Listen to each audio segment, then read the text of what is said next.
Olá pessoal, sejam bem-vindos mais uma vez ao canal Paixão Analítico. O tema do vídeo de hoje é a dificuldade de comunicação na análise à luz do conceito de confusão de línguas de Sándor Ferenczi. Vamos lá. Vocês sabem que a questão do inconsciente continua sendo um mistério, como trabalhar com o inconsciente, se a gente compreende, se a gente explica, se a gente constrói, se o inconsciente é uma reserva pulsional, em parte, claro, né? E que a gente deve fazer intervenções que mobilizem o campo pulsional, o mundo pulsional, sem intelecto, sem compreensão, sem razão, sem desejo, sem memória. Tem vários tipos de concepção de inconsciente e de que maneira a gente opera sobre eles. Mas recentemente eu tenho me deparado com algumas leituras, né, na psicanálise e tenho lembrado de algumas situações pessoais, de análise pessoal minha e com os meus pacientes que me fizeram pensar na gravação desse vídeo, né? Vamos lá. Enfim, tem perspectivas na psicanálise que vão considerar, conforme eu falei no último vídeo, que há uma dificuldade de tratar pessoas, né? Que a psicanálise teria uma dificuldade de tratar pessoas, o próprio Freud já dizia isso, que tem um nível sociocultural ou intelectual baixo, né? E que também essa dificuldade se estenderia a pessoas psicóticas, crianças ou que têm dificuldade de simbolização, não só psicóticas, né? Enfim, até situações de pânico, né? Em que tem uma dificuldade de estabelecer metáfora, produzir uma cadeia associativa, também a psicanálise não teria eficiência de acordo com essas visões. Eu discordo disso, por isso eu estou gravando esse vídeo, né? Vamos lá. Uma questão aí, né, que me intriga, né, é justamente o fato da psicanálise trabalhar com alteridade, com o lugar do outro. Portanto, fica muito estranho uma tendência em psicanálise, um determinado autor, falar que existem barreiras intransponíveis à psicanálise. Eu sempre tenho fomentado isso de alguma forma aqui no canal, que nós possamos ter a liberdade de leitura, a liberdade conceitual de trabalho, conhecendo o universo humano na sua amplitude, para a gente não se fechar numa casinha, né?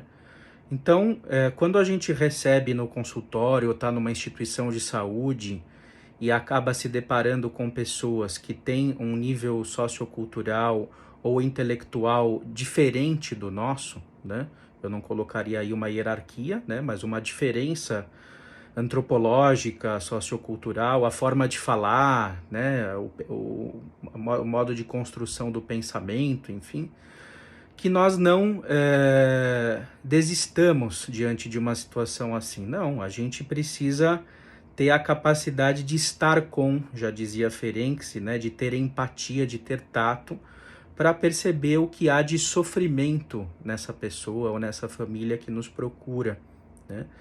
Então aí entra uma dimensão empática que faz com que a gente não precise compreender tanto, né?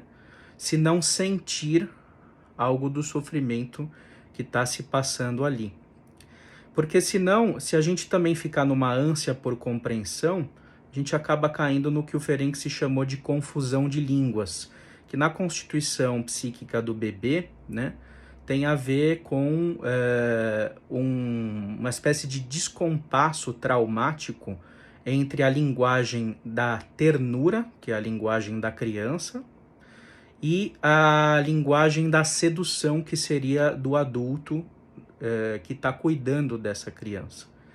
Então, o Ferenczi diz que haveria um descompasso etário, né, onde o adulto, eventualmente, poderia tomar a criança de uma maneira relativamente erótica, em maior ou menor grau, e a criança estaria numa posição não erótica, numa posição de ternura. E essa confusão de línguas, ela geraria núcleos traumáticos, né, que a gente deveria tratar depois.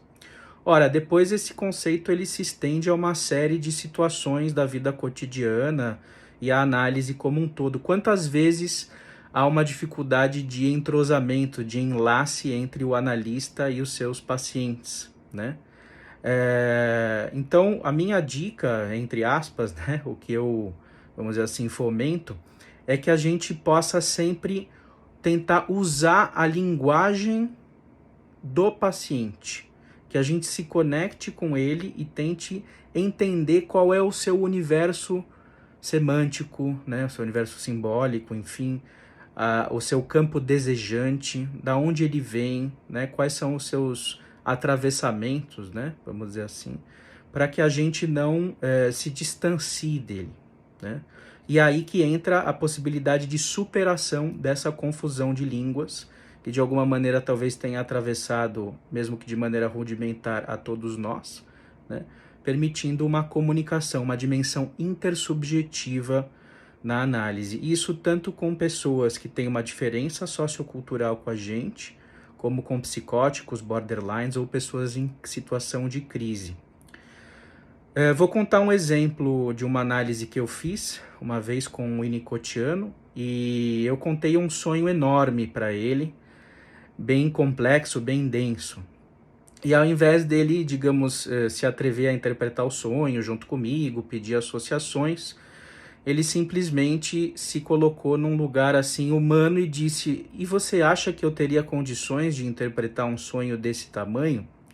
É claro que é engraçado isso, de fato é válida essa posição humanista, né, como eu tenho inclusive defendido aqui no canal, mas me parece que só focar isso e sem propriamente tentar analisar o sonho, tratar a dimensão do inconsciente, né, é complicado, porque você acaba jogando a criança fora com a água suja do banho.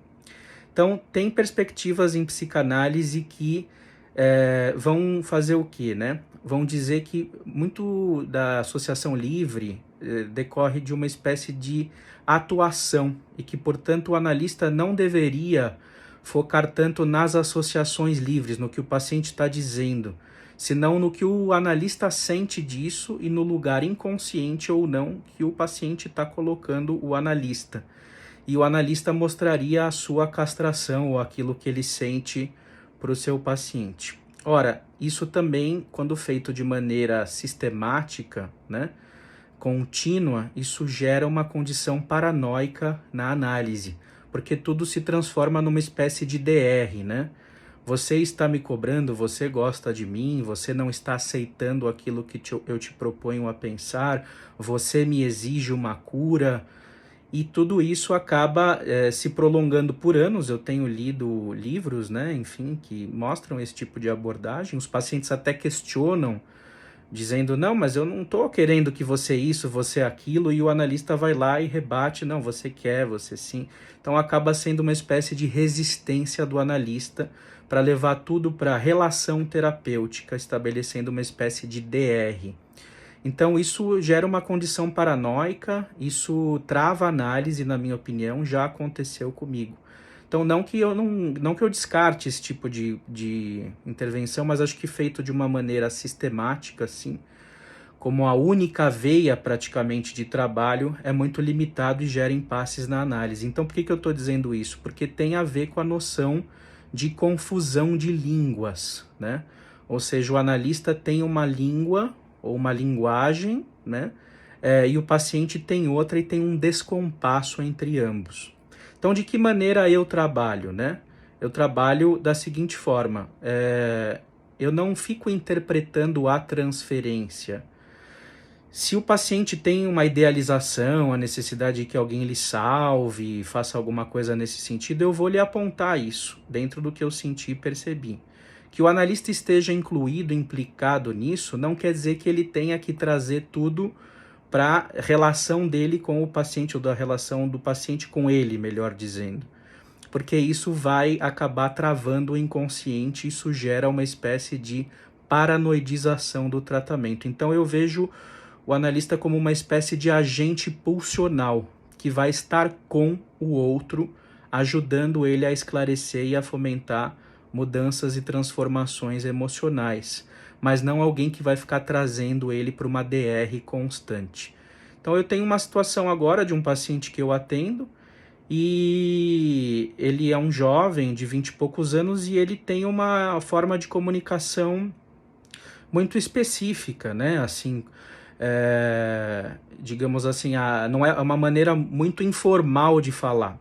Então, se eu ficar numa linguagem formal, tal como talvez eu esteja acostumado a falar no meu cotidiano, ele vai se afastar de mim, vai me ver como um estranho. Então, o que que eu faço? Eu falo com ele da maneira como ele fala comigo. É uma teatralização, eu, digamos, trato ele aí. E aí, mano, beleza? Como é que você tá, chapa? Fala aí. Como é que estão as coisas? Belezinha? Porque é assim que ele fala comigo. Então, se eu não responder a ele, vai dar uma confusão de línguas e ele não vai ficar na análise. E alguém que está permanecendo em análise, que já vem de 3 experiências de análise frustradas por pouco tempo, porque o terapeuta ou o analista não soube se comunicar com ele. Então é isso aí, pessoal. Psicanálise é exercício de alteridade, de estar com o outro, da gente usar os nossos recursos sensíveis para adaptar a linguagem e afetivamente estarmos presentes com as pessoas que precisam da nossa ajuda. Um grande abraço e até o próximo vídeo.